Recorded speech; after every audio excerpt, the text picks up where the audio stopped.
गाईलाई पहिला सफा गर्नुपर्ने हुन्छ है। त्यस पछाडि यो सफा गरिसकेपछि भित्र कन्डिसन के छ हैन सफा गरौँ।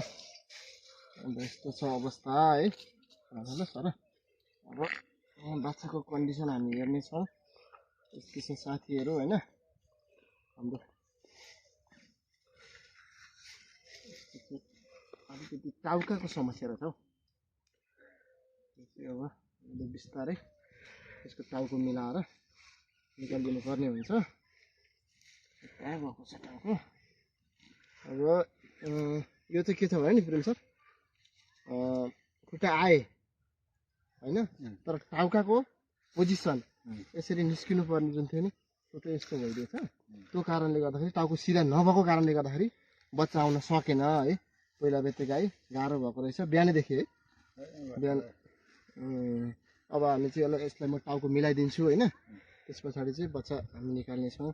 यस्तै छ अवस्था।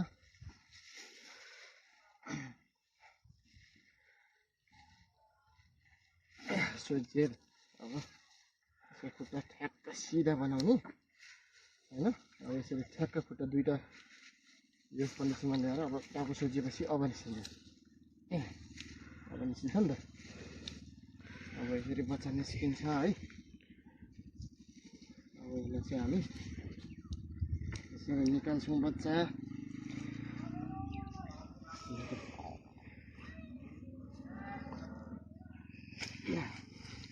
अब बच्चा निस्किँदैछ है। अब हामी यो बच्चाको कन्डिसन चाहिँ यो पोजिसन चाहिँ यो हुनुपर्छ सर। यहाँ केही ओछ्याउनुपर्छ। बच्चा चाहिँ आज हामी निकाल्दैछौँ।